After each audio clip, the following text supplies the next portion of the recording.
Good morning, everyone. My name is Kelly, and welcome to The Space. I would like to welcome you to a new podcast series that I am starting called The Space. So, The Space is a podcast series that aims to tell people about, educate and give visibility to the topic of asexuality. This is actually where the podcast gets its name. The title, The Space, represents how in this moment in time, wherever you are listening to this podcast, this will be the time in which space is held for discussions, questions, stories, all about asexuality and the asexual experience. It is also a little bit of a play on words where the ace in space represents how this podcast will specifically talk about asexuality. I will also, throughout this podcast, be including excerpts and data and research from stuff that I find on my own about asexuality and asexual issues. But it will also include stories, interviews, and experiences from people in our local area talking about their experience being asexual. I will make sure that the research that I find is all from asexually knowledgeable, asexually identifying authors, such as like sexologists or people within the humanities, so that the research and data I find is from an asexual perspective and is asexually focused. So today I'm going to be sharing with you, as the pilot episode of The Space, I'm going to be sharing with you first some couple definitions that we should know before we get started. And also I'm going to be sharing with you the structure of what you can expect for this podcast. So first, let's start with some definitions. So asexuality is defined as the lack of sexual attraction. Now, this is really important. A lack of sexual attraction where people are not drawn to others sexually and they do not have a desire to act upon others in a sexual way. That definition comes from AVEN, A-V-E-N, which is the Asexuality and Visibility Network, actually the largest website dedicated to ace visibility and ace education. Now, you hear me say ACE. So ACE is kind of the nickname for asexual, and it is kind of the shorthand label that you will hear me say a lot during this podcast. So if you have any confusion about ace versus asexual, they are one and the same, or they refer to the same thing. Asexuality, it is important to note, is also a spectrum. So we will be talking about the spectrum of asexuality later on in this podcast. But it is important to know that people experience asexuality in all different kinds of ways. That's why it's so important to recognize that asexuality is a lack of sexual attraction. It does not equate a lack of sexual behavior, which is really important and also something we're going to be talking about on this podcast. So there you are. You have your definition of asexuality. This is the definition we're going to be moving forward with because I wanted to have kind of a catch-all point, and I'm sure it will come up later, but a catch-all point in our introduction episode where the definition of what we were going to be talking about was introduced so that we keep confusion to a minimum. And I myself identify as asexual.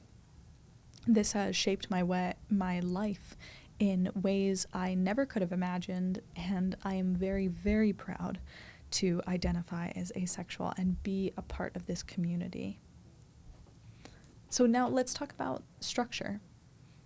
So this podcast is going to have a series of topics that we discuss. So we have our introduction here, and then we're going to be talking about everything under the ACE spectrum and all the identities that are encompassed in asexuality. We will also be talking a whole lot about intersectionality. So intersectionality is how things such as race, gender, religion, sexual identity, etc., intersect with one another to shape people's lives and shape people's perspectives in defining ways.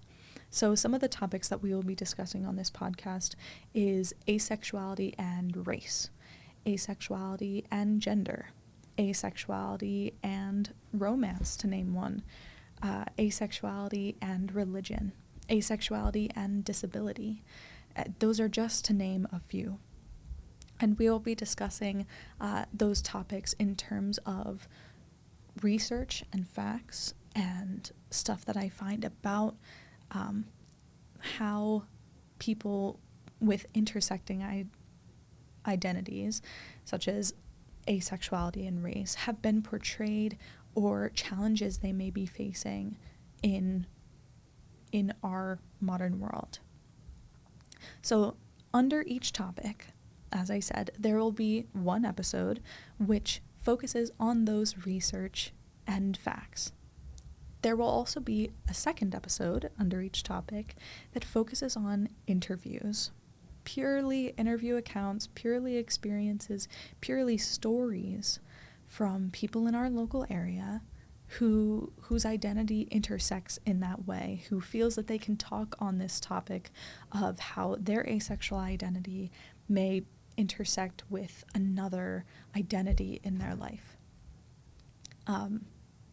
It is going to be very, very important, and the reason I wanted to have interviews on this podcast and people sharing their own stories is because it opens up a variety of perspectives. I want to have as many perspectives, as diverse of a crowd as I can get in terms of speaking on these issues and telling their own stories. I am going to be sharing some stories of my own, but it's really important that to educate others and to provide visibility for others, that we get as many perspectives as possible, so that maybe people who are wondering if they are asexual feel some kind of relief, or feel a part of some group that they can feel seen and heard and understood, and they can relate to others and feel better in that sense. So that is how the structure will be. It will be topic episodes, and then it will be facts episode under that topic, and then interview episodes under that topic. The other thing that I wanted to sprinkle in was Q&A sessions.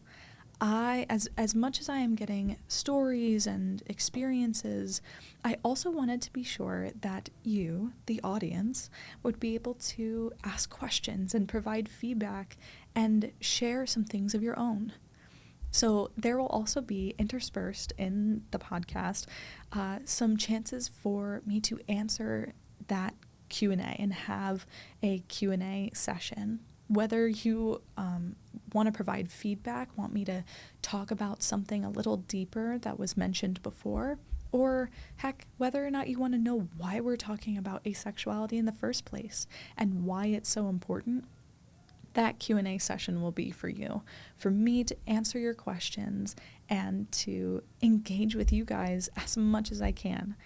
And so I'm very, very excited to be getting responses and getting feedback and hearing from you guys. And that is really how it's going to be laid out, with those topics, interviews, research, and then the Q&As. It's going to be all education and experience-based. And I am so, so excited to share it with you guys. So now that we've talked about definitions, and we've gone over what is going to carry us forward through this podcast, we've also gone over the structure of the podcast. I wanted to end and discuss the final question that I want to pose to you, the audience. So, on this podcast, as I talked about intersecting identities, it is going to be a podcast where we talk about some really sensitive stuff. We talk about people being vulnerable. Our interviewees will be very vulnerable with us as their audience, listening to their stories and experiences. And the topics that we will be talking about are going to be sensitive in nature, where, maybe experiences and maybe research isn't as happy or isn't as progressive as we'd like it to be in our world. And so I wanted to make sure that at the end of each podcast episode, I will ask you, the audience, to ask yourself, what do you love about your asexual identity? I want to make sure that although this place is going to be, or although the space is going to be a place where we can hold that moment and sit in those issues and discuss them and talk about them and hear about them, I also want to make sure that this question pulls us out of that just a little bit so that we can feel pride again for how we may identify and come back around to what we've learned today. I want to make sure that this question inspires us all to think about how asexuality has shaped our lives in positive ways, as well as opened our eyes to maybe some of the negative things that we see. And so that is the question. What do you love about your asexual identity? I will say that I love how my asexual identity has allowed me to perceive and experience the world differently. I think that right now we're in a period that is embracing open sexuality and outward manifestations of sexual behavior or sexual identity, and that is awesome. I'm really, really glad that we are in that moment in time right now, starting, way back, even 25 years ago, thinking about how much we've changed and how far we've come. I also think that we may have stumbled a little bit into a period of hypersexuality.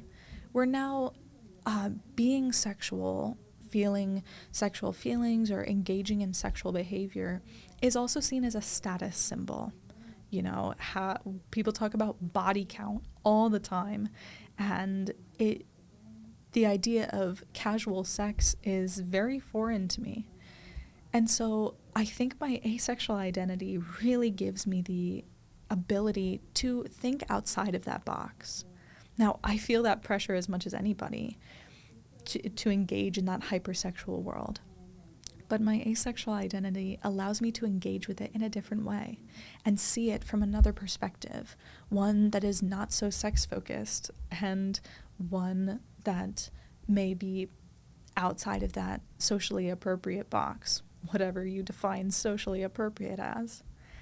And so I am so, so glad that I was born this way with this perspective, and it has only gotten stronger and developed more in my adult life. I am so, so excited to share it with you. I am so excited to share all that I have with you guys on this podcast, and I can't wait to engage with you, hear from you, and just continue and create this journey. So there's that.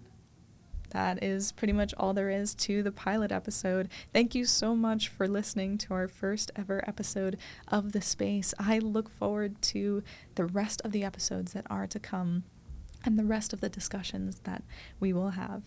I'll see you next time here at The Space.